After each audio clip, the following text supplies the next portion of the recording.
Well, for better or worse, a generation has taken its final journey, but I think we can all agree that it was better than Star Trek Nemesis' ending. Hello, interwebs! I hope you're all doing well, and I am here very melancholically to review what is to be the series finale of Star Trek Picard, this time Season 3, Episode 10, fittingly called The Last Generation. And I'm gonna do spoiler-free right up front. I will say, I have some reservations about certain elements of this episode. For the most part, stemming from some of the issues that I expressed last week on my review of last week's episode, and sort of in this side video that kind of went into a long rant after that, if you check both of those out, and I'd recommend checking them both out because they'll kind of provide some context with some things that I'll be talking about in this video.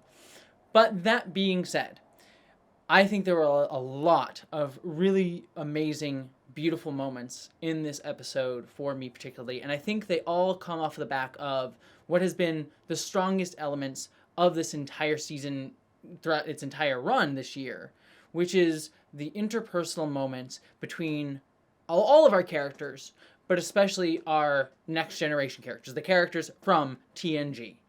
And the moments and the interplay and just the kind of getting them back in the saddle again feel that was evoked in this episode, specifically around just really feeling like a end to the Next Generation in a sort of big style, epic Next Generation movie-esque episode, I think really worked for me. There are so many moments that just got me sort of tearing up, kind of welling my eyes here and there, being like, "Oh man, are they gonna do this? This is the last time I'm going to see this character," and honestly, just had me really scared throughout this entire thing for everyone that we've been seeing so far in the season, from Picard to Data to Beverly to Deanna to Riker to everyone, and just the interplay and just getting to see them do this again, I think was a lot of fun. You know, there will be some people that I think, and understandably so, I think this is a fair criticism, who will come at this episode, especially, this whole season particularly, but this episode particularly, and say, they were just doing TNG again. They were just doing the TNG thing again with a little bit of, like, you know, blockbuster style elements. And I think that that is a fair way to read this episode. And if that's something you are turned off from, I think that is totally valid. I understand not wishing to have a sort of like, let's go back and do this thing again. For me, my perspective on it is this.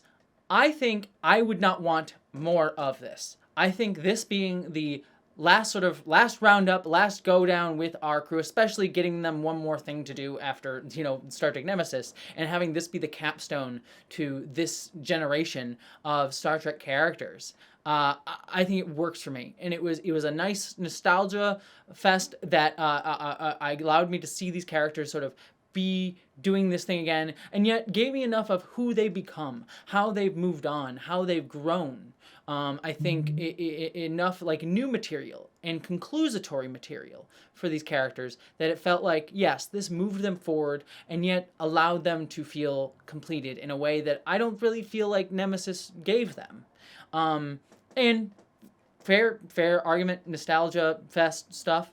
But for me, I think it worked. I would not want more of this. But judging by where this episode ends and what it sort of sets up, whether it be in a spin-off show or these characters appear in other things, or, you know, just in novels or whatever, because nothing's been announced yet. So whatever the next step takes, it really does feel that this episode really was not planning to redo more of the Next Generation crew. Like, this feels like an end for them. Maybe they can pop up here and there, those who survive, again, I'm staying spoiler free, here and there in different things, different projects in the future, but we don't need to have them do this again. This is their end for all intents and purposes. And now maybe they'll service other stories, but now they completed their own. And now we set up someone else's, and they get to tell their own story. And I think having that, and realizing that's what this goal was, I'm here for it, and I really enjoyed quite a lot of it. Again, I have my concerns, larger issues, but on the whole, I thought this was very beautiful, and I would not want more of this, but I am glad that I got this, and for that, I am pleased. I am pleased with this finale on the most part, for the most part. That being said, let us get into spoiler-filled reactions about this episode. Before I get fully into spoilers, I'm going to forewarn you a little bit that this review might be a little less specific than I normally am, just because I'm actually traveling later today to go to Los Angeles because I'm actually going to be location scouting for my own film. If you watch my other channel, you know I'm working on my own film right now with Dr. Erin from Star Trek. If you know who Dr. Erin is, she's phenomenal and amazing. But because of that, I was hoping to rewatch this episode. I had a screener, and I usually try to watch the screeners 2 days before one. I just sort of watch and let it like fall over me, the episode, and then I do another one where I sort of take notes and give sort of like longer thoughts for the review. But unfortunately, because I've been busy, I haven't had time to actually do the note taking one. So I've just sort of watched this fresh and just sort of like didn't take any notes. And I'm not gonna have time before I travel, and I'd rather get this out on time rather than sort of waiting for like a week extra when I get back home to be able to film, because I don't really think I'm gonna be able to do a ton of filming and editing more when I'm in Los Angeles, ironically enough. So just to warn you, if I miss a couple things here and there, because I'm basing this all off of memory, just be forewarned, that's the case. So I apologize if I miss this thing here and there. I am planning on doing a bigger season-long review, like judging the whole thing, back on my main channel. So anything I miss, I'll probably try and get to there. But let us start off the review. We open up the episode, we get the shot from the TNG opening credits of that nebula. I thought that was, again, nostalgia, very cute, loved it. But then we get a sort of warning call from Anton Chekhov, played by, of course, Walter Koenig himself. So Walter Koenig is actually playing his Pavel Chekhov's own son, who is named Anton, which is very, very sweet. I thought that's a very lovely call out to Anton Yelchin, who played Chekhov in the Kelvin movie. So that was very, very wonderful. But I liked this sort of like him giving a warning, because this whole season has been about generations and families and lineages. So getting to hear Walter Koenig, which again, nostalgia, but getting to hear him but play his son and talking about like warnings and lineages, I think was nice. And we have the crew of the D talking about like, all right, what are we gonna do? How are we gonna do this? And you know, they sort of say, hey, we're a family. We're here with you, Picard. We're gonna do this together, and we're gonna take this down. So I again warmed my heart to just see all of those moments. But then we get 7 of 9 taking the bridge from the new generation of Borg over on the Titan, and I thought this was actually really clever that 7 wants to save the lives of the younger crew members, so he doesn't want to shoot them and murder them dead, as some other characters are sometimes wont to do, even in this season. But she comes up with a clever solution. She starts teleporting them away, and sort of, I thought that was really smart. I'm surprised we've never seen that before in Star Trek. That's actually like a really clever solution, though I do like that it's a imperfect solution, because the Borg that she sent down to the teleporter room can still get out and are able to mess with stuff. So I liked that element of that. I thought that was really clever, and yet had its consequences. Also, after 7 takes the bridge of the Titan, I love her working with the crew and being like inspiring. Like, you go here, we have to take this back. This is our ship. Like 7 of 9 starting to, as we saw back in the beginning of the season, she's like, I don't know how to inspire people. I don't know how to work with people. I feel like I just should be a loner. Now she's actually inspiring others. And I thought that was lovely. Then we have our Enterprise D crew arrive at the Borg conduit over Jupiter, and we get to see this like really cool Borg design. I actually like the Borg look, where it's got like these spikes coming out of it. It's like this receiver sort of thing. I thought that was like a cool, like menacing look for a Borg cube. And I love the like banter back and forth we get of the TNG crew. I love it like made me feel of like these is a family, and just the ribbing each other, like Worf sort of having that threesome line, and then Riker's like, do you hear yourself? It's like Gene Roddenberry would be proud at that joke. Gene Roddenberry would be absolutely proud. The only line that I'm sort of more mixed on is Data has a line where he says, oh, the Borg, I hate them.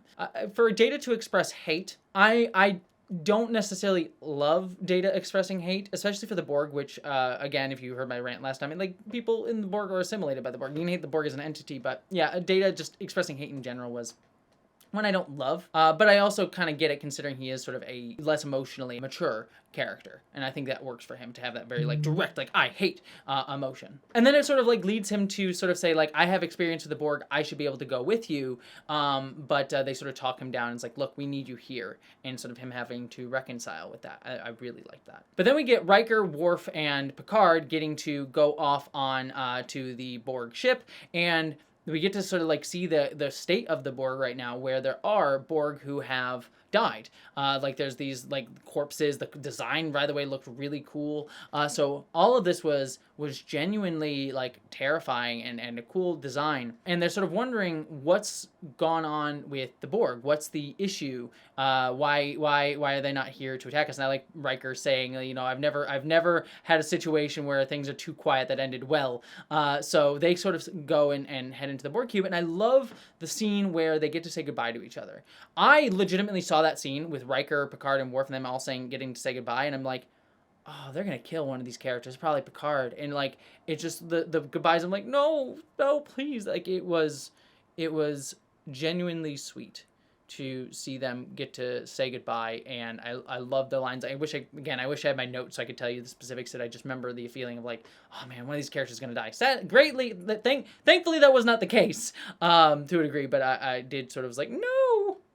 But then this brings us to the Borg Queen, Picard going and confronting her. And on the one hand, this is where I think my larger concerns come into play. On the one hand, I love this like H.R. Giger look for her, and also like the cutest Jack. I'm like, oh boy, our boy's grown up. I loved the look of her. And again, we actually get to see her, so it is Alex Krieg, which I like to see that. That was fantastic. However, I will say that I have a little bit more criticism of the way the Queen talks specifically. Like, she has these big speeches, and again, I forget the exact words, but essentially her thing is that she's a mother upset at like the lost generation that she had from the Delta Quadrant after Janeway just did her shit in Endgame, and it kind of made her a vengeful mother kind of characters. Like, she very much talks about like her kids being, you know, her children, and she wants to avenge. She has this the line that the Borg repeat over and over again is eliminate all unassimilated, or something thereabouts. And I am not sure I like as much a vengeful Borg. That they're a Borg that comes across as like a very like vengeful, especially in the context of the Queen being framed as a mother figure. Maybe this is a mini discussion here, but here's my issue with the way the Queen is depicted. You know, many people generally dislike the Queen because it makes the Borg Queen like a centralized villain. I talked about this in my video that I did last week, where like this distinction between the Borg, which what they used to be was this sort of like eldritch horror threat, versus the Queen, who now is like, I can control Borg drones like RC cars, sort of scary monster woman sort of thing. And there's always been like this discussion of the Queen sort of being like a sort of femme fatale figure, the sort of like dangerous sexuality of womanhood, and then framing motherhood on top of it is one that's interesting to me, because in past Star Trek series, the Queen has really shown less to view drones as like her children and more of extensions of herself. Take, for example, episodes like Unimatrix Zero in Star Trek Voyager, which is not a great episode by any means, but I think one thing it did right in its depiction of the Queen is show the Queen only seeing drones as like an arm or a leg, or like just a part of her collective body that she's sort of like the voice of. Why am I here? You've caused a great deal of suffering. I wanted you to see for yourself. You are the cause of his death, Captain. You disconnected him from the hive mind. You didn't have to kill him. He was confused, irrational. I had no choice. Many more will die, unless you tell me how to counteract the virus. Sorry. We didn't think to develop an antidote. So she's willing to, in that episode of the Unimatrix Zero, she's willing to blow up an entire Borg cube just because one drone on it was infected. And she had like no real hesitation to do so. It was sort of like, oh yeah, like cut off a dead fingernail or like something like that, you know? Sphere 878, complement. 11,000 drones. Only one is silent. But I have no choice. I must silence all of them.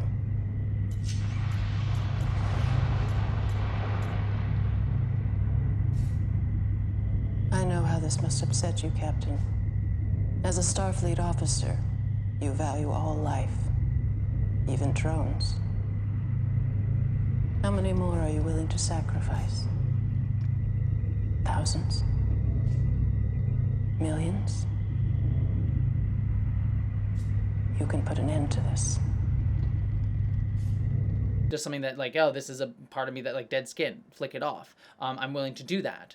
That's not to say she doesn't care about the drones, but how she should be reacting to me, to the death of the Borg drones by Janeway, and sort of like where her anger would come from if she does have an anger. It's not like as a mother necessarily, from that like place of motherhood and sort of the femme fatale sort of mapping onto that, like the dangerous sexuality of women, but more as a parent who sees her drones not as her children, who should have like a full life of their own that has been taken from them, but as an over-controlling parent who wouldn't let her children be themselves, who sees her children as like an extension of her legacy, people to carry on her legacy, not their own person. Scan the node for residual harmonics. It's a shame you're not alive to experience disembodiment. It's the epitome of perfection. Kind of like, or like a CEO who is angry that her workforce has been diminished. Like, I had to like lose all of these workers. I'm like upset about that, pissed off about that, but not in like a motherhood way. More in like a detached, like, you took something from me as the collective. And the Borg and her as their queen should be like used to continue their quest for perfection, and her anger is like, you stopped us, you prevented us from achieving that goal. So this desire of like eliminate all unassimilated feels to like run counterintuitive to that idea of like the Borg wanting to seek perfection and to constantly reach out like an eldritch horror monster, or as a like massing like fascist capitalist sort of metaphor of like constantly consuming and assimilating. Here it being vengeful kind of frames it then as like a traumatized mother, and in a mother who wants to kill because of her children and to inflict pain out of a mother's pain, which is fine to a degree, but I am slightly uncomfortable with it in terms of relationship to like the other depictions of motherhood that we've gotten this season, because we've had a few notable mothers this season. We've had Deanna, Beverly, and Raffi sort of have motherhood storylines, and Deanna's story is actually very similar to the Queen's. We learned that after Thad's death, Deanna felt grief for Riker and decided to take it upon herself, all that grief, by erasing Will's emotions, sort of taking his agency away from him. Her grief is trying to control others, specifically men and a father. You tried to erase it. Not erase it. Take it. Help you carry it. But I forgot the one thing that all counselors should remember. You can't skip to the end of healing. Beverly kind of does the same thing as a mother. Out of fear for what Picard's life is like, as a mother, she takes away Picard's agency and his ability to be a father away from him. Don't tell me you would have walked away. Beverly, you made the choice for me. You don't get to condemn people before the fact. So motherhood, then throughout the season, is often seen as like taking agency from others out of being overly emotional or overly concerned. And Raffi somewhat complicates this a little bit, but her only storyline and only scene as a mother is framed as it being sort of like a choice between being a mother or a Starfleet officer, way back in, I think, episode 1 of this season. I had this beautiful boy, so I chose my son, my art. And that was enough for me, but not for you. And it frames motherhood and professional life outside of the home as incompatible things, like things at odds with each other, which is a common reinforcement for women's roles as being in the home. Again, this isn't to say like this is the idea of the entire season, but it's sort of like placing all those in context. And then meanwhile, you have fatherhood, which is often at odds with motherhood. So Picard is not a partner to Beverly, but becomes a dad despite her choices. And Riker has to fight for his agency to feel emotions for his son's death over Deanna's choice. And so this constant reinforcement of motherhood going crazy in grief that we saw in shows like WandaVision, for example, which is also problematic there, and then fatherhood sort of being restricted by motherhood. And this isn't like the end of the world. Sorry, this is a little rant. I'll wrap up. But it kind of relies on somewhat dated tropes around women being overly emotional or overly defined by fear or worrying about children or are hysterical and making poor choices if they suffer trauma. It's not a problem of the story or each individual depictions. It's a problem that only women are getting placed in these stories repeatedly throughout the season and sort of falling into these tropes over and over again. So the Queen kind of fits in that context. The Queen's depiction, I think, could have been a little bit more, work a little bit better for me, I think is probably the better way to put it. If she was seen speaking less as a mother upset at losing her kids and more as a parent who is angry her grand work that her children were supposed to carry out for her in her name, in her legacy, wasn't completed. Now, I've gone on a whole rant here. I apologize, but what works for me really, really well, and I wanted to have that conversation because I want to jump over to a part of the conversation that I really like, is when Picard then jumps into the collective and has a conversation with Jack. Inside the collective, I thought that was a really strong one because, Jack, I would have liked him to say like, oh, I have a role here, I have a function here. He said this is where I belong, which is kind of feeds into the problem I had with last episode. But Picard sort of says like, this is death. The collective is death of self. And that is true. If we sort of look at the Borg as like a metaphor for fascism or a death of individuality, it is a death, even though there's an allure to it in the sense of like there is you want to like be part of this larger whole, sort of as an individual. I thought that worked really, really well. But then I like that Picard sort of accepts his son's decision. It's like, here's my thoughts, but I'm going to let you have your own agency. And sort of he cedes agency to Jack and is just there to support him. I thought that worked really, really well. It's complicated by my feelings on the context and subtext that might be interpretable as I articulated in my review last episode, so you can go watch that if you're curious about that. So I have concerns, especially with where Jack kind of ends and some of the things left unsaid, but that's fixable. So I really like the scene in the collective, and I liked their back and forth, even though I have some larger concerns around it. Again, but the individual back and forth was phenomenal. Bringing us back to the Titan, though, we have this sort of like escalations of scale. We have this starbase taking a big pounding, and I'm just sort of like, again, it's every starship in the fleet. I'm like, how much of a beating can this starbase take? And I get like I think there's an offhand line of like, it has 18 minutes, it has a powerful shield, but it's like, it's sort of like, it's still the entire fleet you're telling me that's firing on it. So a little wonky there. But I did like it on an emotional level where we have Seven having to be an inspiring leader and say, hey, we're going to take on the entire fleet by ourselves. And the crew being like, I don't know if we can do this. Like the little cook man, like, I'm a little cook. And she's like, look, I got you. We can do this. And actually inspire. And I thought that worked really well. And getting to see her like fire on the ships and sort of distract them and using the cloak, the bounty cloak, which I was wondering if it was ever going to come back to sort of do this. I thought it was a lot of fun.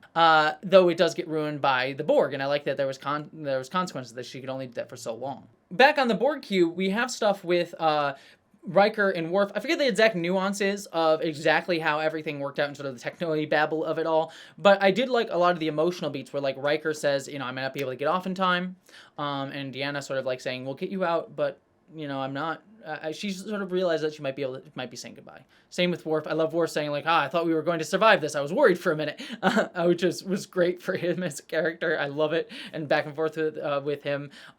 Beverly also like figuring stuff out at the last minute. Geordi also as well, sort of like coming up with a plan. All these beats back and forth. Again, it's been a minute since I watched the episode, so I'm forgetting some of the exact beat by beat, play by play. But all of it, I thought it just felt like so TNG. Like these characters just bouncing off each other, having emotional moments, emotional beats, a lot of fun within all of that. So that worked very much for me. And I like that it was all sort of wrapped up in Jack coming to terms of like, he doesn't want to do this. He wants to, be his own, be separate from the Borg.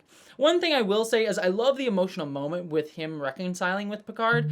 I didn't necessarily need the montage of him and Picard just because we've only had so many scenes with these two characters throughout this season, and I buy that these two have gone on a journey and come to accept each other as father and son. I buy that completely. But when then you play the montage in front of me, I'm just sort of like, yeah, they've really only known each other for a few days. You're like reminding me of that a little bit. So I actually think the montage and sort of the flashbacks of like moments throughout the season between Jack and Picard actually was deleterious to the moment. I would have much rather just stay on the actors and played it on the actors. I think that would have worked as a much stronger choice, because I think you have two strong actors, and I think it sells it better than the trying to play on the emotions with a montage that I don't think is as strong. But at the end, they save Earth because, of course, Earth always needs to be in danger in the final episode of every season of a Star Trek show. See Star Trek Discovery, Star Trek Picard also as well. But they do manage to save everyone, and I like that they are able to sort of save the entire Borg fleet. Now, I'm going to have one last criticism here, and then this will be the last because I say I love the rest of this. But this is going to be my last criticism, and again, you can maybe say I'm overly critical, but it's something that I took issue with, is because we have sort of seen the Borg be used as kind of like a gay queer metaphor, I took issue with sort of in the wrap-up Riker saying like, oh, people's Borg infection had been cleansed, using the transporter to do that. Just because, A, we spent last season 2 had a lot of problems aside, want to be clear. But we spent last season with like 7 of 9 coming to terms with like the Borg part of herself is part of herself. The best of what we could be. Somebody who used her Borg half to serve the best of her humanity. Let's build a universe of 7s. And also this episode 2 with Jack coming to accept his Borg part as part of himself as well. So you're telling me that like you're going to have that as a metaphor in this season and then also have Riker say, oh, we're going to cure your Borg infection? Especially also when you're using 7 of 9 as like a trans metaphor this season too, which is something that Terry Matalas has been explicit about saying. It just that rings into like rhetoric that makes me feel icky, like the trans infection, the gay infection. It's just one that I wish had the phrase had not been used in this context, because it just does not mesh with those other metaphors that the show is playing with the Borg. And I dislike it heavily. It makes me feel a little bit skeevy. And the other element of that too is we never see Jack after this point show that he still has Borg elements of himself. So my question then becomes, especially since we see Jack being set up for potential spin-off stuff, does Jack still have Borg elements of him? Is he still part Borg? I would presume so, and I would actually hope so. Because if the idea was that he was cured of being Borg and he can't use that Borg elements anymore, or that part of him, like that like desire to be part of a collective sort of feeling or like vibes that he got, I would dislike that as like a curing your gayness, especially since it's been used in that metaphor a little bit. Again, your mileage may vary on that. You may have a different opinion on that. I'm not here to tell you have to have the same opinion as me, but that's my feeling on it. And it's one of those, like, I actually like those readings, but when it meshes with these other elements in terms of how you're using the Borg as well at the same time within the same story, it doesn't work for me. I wouldn't mind if they were like in different seasons of the show. Like if like a different season of the show or another show used the Borg differently and then had it, but using them concurrently within the same episode, don't love it. Speaking of changelings, though, we do kind of get a quick yada yada. The changelings are saved. Again, I sort of ranted about it last review, so I won't worry about it too much here. It is weird that the changelings became like the non-villain in this final 2 episodes. Like you build them up for 8 episodes, and then it's like, nope, we're doing the Borg now. So that was weird. I didn't love it, but whatever. The show made a choice. It's a choice I don't even know if I necessarily disagree, but it comes with consequences in terms of shunting the changelings that you've been building up. So, I will say, didn't love it, but there you go. But beyond that, then this brings us to the stuff that I really did like, which is the entire wrap out of this season. And all of this was just, it warmed my heart so much. First and foremost, and the one that I thought was the sweetest, was a 7 of 9 and Shaw leaving a note behind that fully accepted Seven and is like, look, I think she should be captain. A little pat, a little sweet, but I think it matches his feeling, and then him sort of again, in death, accepting Seven fully, kind of meshing with that metaphor I was just talking about a second ago, like him sort of getting over his stigma towards ex-Borg, and realizing that it's not ex-Borg's fault. He's just sort of scapegoating them on through his own trauma, and accepting Seven. Love that. So sweet, especially with Tuvok. We get to see Tuvok survived. No explanation for that, but whatever. And it was a very cute scene between Seven and Tuvok. I thought that was wonderful. Moving on, though, the rest of these are so great. Raffi and Worf having a last little scene together. So sweet. Their relationship, like the chemistry between those two was off the charts. Not in like a romantic way, but just in a like friends way. And their vibes together was so great. I love seeing those two into the like him saying Raffi, House of Mustafar, and Worf, House of Martok. Love it. Here for that. Data sort of talking about his emotions with Troy, and Troy sort of being like, yeah, fine, we'll get it. Just like looking at vacation homes or new homes to go with Riker was sweet. And Data talking about like being human in a new adventure. I loved it, and him feeling was a great sort of moment for his character. I'm probably missing one or two more within all of this, but and get Jack being a nepotism baby. There's a little joke about Jack being a nepotism baby, which I don't think this was probably written before the sort of nepotism baby became a conversation, but I thought it was like, that's funnily topical. But we get to see that the Titan has now become the Enterprise G, and I love that. I thought that was sweet. And 7 of 9 gets to be the captain, and Jack gets to be an ensign. And again, the yada yada yada why he runs through Starfleet Academy so quickly. Either you accept it or you don't. I'm fine with it to get where they want to go and have the actors be where they want to be. Starfleet has always fast-tracked whoever they needed to be for the plot, even going back to like TOS and TNG days, to be frank with you. So whatever. But I love the sort of opening bit where we sort of have them all sitting down. Raffi gets to be number 1, 7 of 9 gets to be the captain, Jack's an ensign, we have Crash the Forge on there. This is just very sweet, and them saying like, well, 7, what's going to be your thing? Engage, whatever. And then those cheeky bastards, Star Trek Picard writers are like, we're not going to tell you. We're not going to tell you what it is. Probably because we didn't want to figure it out yet. So they have her go off, and it was a little cheeky, but I thought it was cute. And it's very clearly setting up a desired 7 of 9 captain of the Enterprise spinoff that they want to do. Whether that gets approved by the powers that be, I don't know. Like I sort of said, I would not want it to become the Voyager reunion show in this, or like let's go and do all the TNG style stuff again, like this season was. I would like to be its own thing on its own terms, just happen to have like 7 of 9 as a legacy character in it, as long with Raffi and these other ones. But if it did that, I would be so down for it. I would be so here for it. I love 7 of 9. I'm here for the 7 of 9 Raffi spinoff. We've been like, people have been wanting like a Fenris Ranger spinoff since season 1 of Picard. So I'm here for that as a potential possibility, but only on the terms of it not being a TNG era reunion show, like with Deep Space Nine and Voyager characters. As much as I love those things, and I would love elements of them to come in, but not be focused on them like this season kind of was, with like bringing the Borg and stuff like that. But speaking on that though, we do get our final scene of the episode, which is everyone coming together, the TNG crew back together again for one final time. We get some Shakespeare, we get some like some nice quotes, Data sort of having the last little joke, there once was a man from Venus, and not getting to finish that rhyme, which funny, very cute. It's a reference to, I forget what episode it's from, but it's from something in Star Trek where Data said that before. I forget what it was. Is it Generations? Someone remind me in the comments. But then they get to play one last poker game together, and it was so sweet. And that was the credits too. It's evoking the final scene of The Next Generation where Picard finally joined them for their poker game, and now he's just part of the gang. Everyone's equals on here, and just them back and forth and talking and having fun was very sweet. And before I get my final thoughts on the episode, I should say the after credit scene was kind of fun for me. It was really cool to see Q back, and he's like, now I'm going to test you, Jack. It's sort of a setup for, again, that potential 7 of 9 spinoff with Jack Crusher involved. And it was really cool to see John Delancey back in the role, though I did find it funny that he just sort of says, like, yeah, don't think so linearly about me having died last season, because it really just read as the show just being, yeah, just forget that. Just forget that. We want to have John Delancey Q back. We're all here for John Delancey Q, right?